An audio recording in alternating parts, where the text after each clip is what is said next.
The event chosen for this illustration dates back to 1900, when the United States Steel Corporation was being formed. As you read the story, keep in mind the following fundamental facts, and you will understand how ideas have been converted into huge fortunes. First, the United States Steel Corporation was born in the mind of Charles M. Schwab in the form of an idea he created through his imagination. Second, he mixed faith with his idea.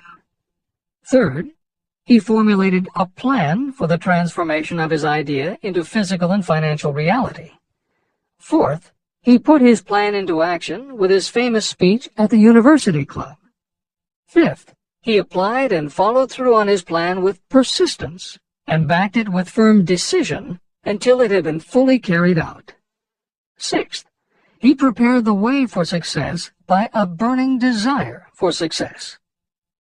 If you are one of those who have often wondered how great fortunes are accumulated, this story of the creation of the United States Steel Corporation will be enlightening.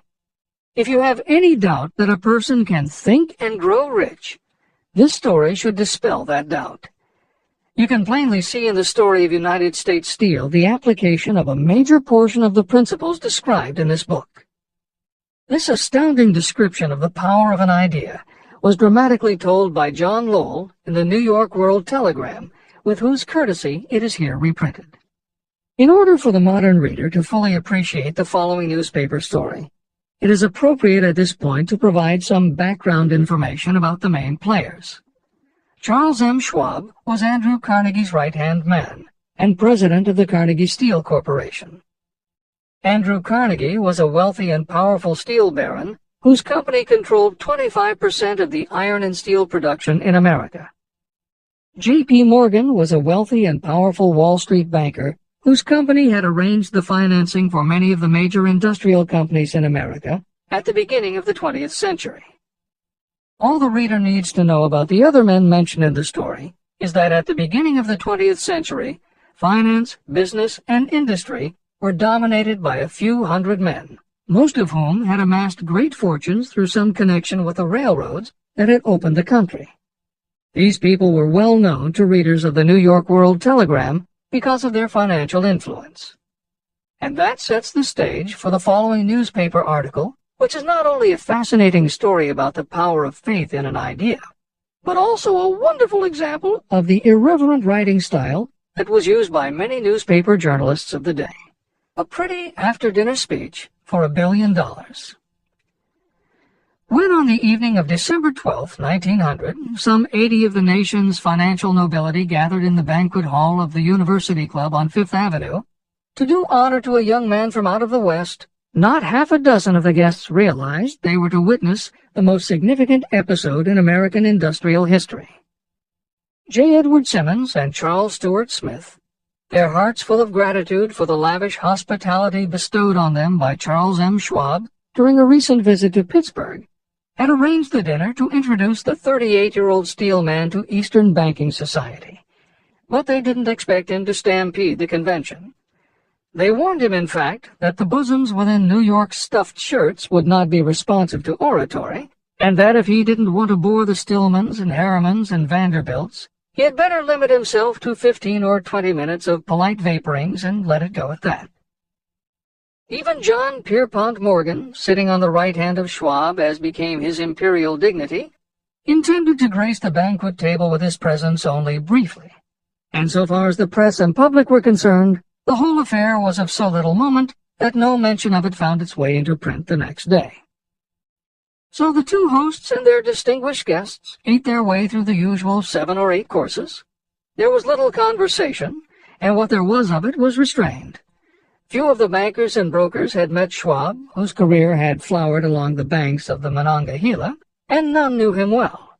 But before the evening was over, they, and with them Money Master Morgan, were to be swept off their feet, and $1 billion baby, the United States Steel Corporation, was to be conceived. It is perhaps unfortunate for the sake of history that no record of Charlie Schwab's speech at the dinner ever was made. It is probable, however, that it was a homely speech, somewhat ungrammatical, for the niceties of language never bothered Schwab, full of epigram and threaded with wit. But aside from that, it had a galvanic force and effect upon the $5 billion of estimated capital that was represented by the diners. After it was over, and the gathering was still under its spell, although Schwab had talked for 90 minutes, Morgan led the orator to a recessed window where, dangling their legs from the high, uncomfortable seat, they talked for an hour more. The magic of the Schwab personality had been turned on full force, but what was more important and lasting was the full-fledged, clear-cut program he laid down for the aggrandizement of steel. Many other men had tried to interest Morgan in slapping together a steel trust after the pattern of the biscuit, wire and hoop, sugar, rubber, whiskey, oil, or chewing gum combinations. The Random House College Dictionary defines a trust as an illegal combination of industrial or commercial companies in which the stock is controlled by a central board of trustees, thus making it possible to control prices and destroy competition. Many of America's new industrial companies had grown so quickly that they were not yet profitable. They were saddled with huge debt incurred in raising the capital to finance their rapid expansion, and at the same time they were faced with having to cut costs and slash prices or go out of business. The answer for many was to join up with others in related industries to form what were called trusts or combinations. Although trusts were illegal since the passage of the Sherman Antitrust Act in 1890, companies still tried to find ways to monopolize their industries, and if their efforts weren't technically trusts, they were something very close. The one thing the large company owners who assembled these trusts needed was cash to buy up the many smaller companies they would have to own in order to effectively dominate an industry. J.P. Morgan was the banker who financed many such takeovers. John W. Gates, the gambler, had urged it, but Morgan distrusted him. The Moore boys, Bill and Jim, Chicago stock jobbers who had glued together a match trust and a cracker corporation, had urged it and failed. Albert H. Gary, a sanctimonious country lawyer, wanted to foster it, but he wasn't big enough to be impressive. Until Schwab's eloquence took J.P. Morgan to the heights from which he could visualize the solid results of the most daring financial undertaking ever conceived, the project was regarded as a delirious dream of easy-money crackpots. The financial magnetism that began a generation ago to attract thousands of small and sometimes inefficiently managed companies into large and competition-crushing combinations had become operative in the steel world through the devices of that jovial business pirate, John W. Gates. Gates already had formed the American Steel and Wire Company out of a chain of small concerns, and together with Morgan had created the Federal Steel Company. But by the side of Andrew Carnegie's gigantic vertical trust, a trust owned and operated by 53 partners, those other combinations were picayune. They might combine to their heart's content, but the whole lot of them couldn't make a dent in the Carnegie organization, and Morgan knew it. The eccentric old Scot knew it, too. Andrew Carnegie was born in Scotland and came to America when he was just a boy. He made his first move to join the elite group of American tycoons when he quit his job as a bobbin boy in a cotton mill, earning $1.20 a week, and got a job as a telegraph messenger boy. He soon taught himself to operate a telegraph key, which got him hired as personal telegrapher and secretary to the head of the Pennsylvania Railroad. It wasn't long before he'd worked his way up the ranks to superintendent of the Pittsburgh division, which in turn put him in a position to become an early investor in the Pullman Company, which became the leading manufacturer of railway cars. Carnegie's investment in Pullman and some successful real estate ventures gave him the capital to go into business for himself. At the end of the Civil War, Carnegie left railroading and started a company that built iron bridges for railroad companies. From building iron bridges, it was a short step to starting his own steel mill, which led him to acquire control of other steel mills, then his own coal fields to supply his smelters, then his own ore boats and rail lines to haul the ore and coal. Because of Carnegie's vertical integration and his use of the most up-to-date manufacturing methods, he was able to sell top-grade steel at the lowest price. He managed to drop the price of steel from $140 a ton to $20 a ton. By 1899, the Carnegie Steel Company controlled about 25% of the iron and steel production in America. The smaller steel manufacturers couldn't compete with Carnegie, so they went to J.P. Morgan for help. He arranged for the financing, and a wide-ranging alliance was put together of companies that were in the business of manufacturing products made from steel. Part of the deal was that they would not buy steel from Carnegie. Andrew Carnegie was not about to be put out of business by a collection of small companies. He announced that he would buy or build his own manufacturing companies to produce finished goods made of steel. Magnificent heights of Skibo Castle he had viewed, first with amusement and then with resentment, the attempts of Morgan's smaller companies to cut into his business. When the attempts became too bold, Carnegie's temper was translated into anger and retaliation. He decided to duplicate every mill owned by his rivals. Hitherto, he hadn't been interested in wire, pipe, hoops, or sheet. Instead, he was content to sell such companies the raw steel and let them work it into whatever shape they wanted. Now, with Schwab as his chief and able lieutenant, he planned to drive his enemies to the wall. So it was that in the speech of Charles M. Schwab, Morgan saw the answer to his problem of combination. A trust without Carnegie, giant of them all, would be no trust at all. A plum pudding, as one writer said, without the plums. Schwab's speech on the night of December 12, 1900, undoubtedly carried the inference, though not the pledge, that the vast Carnegie enterprise could be brought under the Morgan tent. He talked of the world future for steel, of reorganization for efficiency, of specialization, of the scrapping of unsuccessful mills and concentration of effort on the flourishing properties, of economies in the ore traffic, of economies in overhead and administrative departments, of capturing foreign markets. More than that, he told the buccaneers among them wherein lay the errors of their customary piracy. Their purposes, he inferred, had been to create monopolies, raise prices, and pay themselves fat dividends out of privilege. Schwab condemned the system in his heartiest manner. The short-sightedness of such a policy, he told his hearers, lay in the fact that it restricted the market in an era when everything cried for expansion. By cheapening the cost of steel, he argued, an ever-expanding market would be created. More uses for steel would be devised, and a goodly portion of the world trade could be captured. Actually, though he did not know it, Schwab was an apostle of modern mass production.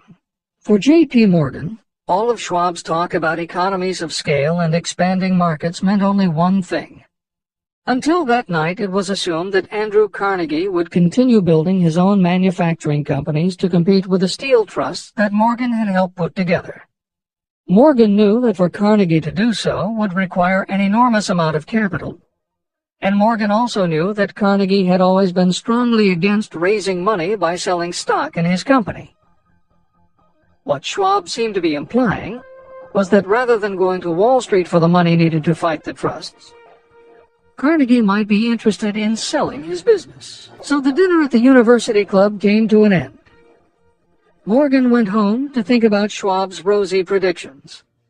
Schwab went back to Pittsburgh to run the steel business for Andrew Carnegie, while Gary and the rest went back to their stock tickers to fiddle around in anticipation of the next move. It was not long coming. It took Morgan about 1 week to digest the feast of reason Schwab had placed before him. When he had assured himself that no financial indigestion was to result, he sent for Schwab, and found that young man rather coy. Mr. Carnegie, Schwab indicated, might not like it if he found his trusted company president had been flirting with the Emperor of Wall Street, the street upon which Carnegie was resolved never to tread. Then it was suggested by John W. Gates, the go-between, that if Schwab happened to be in the Bellevue Hotel in Philadelphia, J.P. Morgan might also happen to be there. When Schwab arrived, however, Morgan was inconveniently ill at his New York home, and so on the elder man's pressing invitation, Schwab went to New York and presented himself at the door of the financier's library. Now, certain economic historians have professed the belief that from the beginning to the end of the drama, the stage was set by Andrew Carnegie.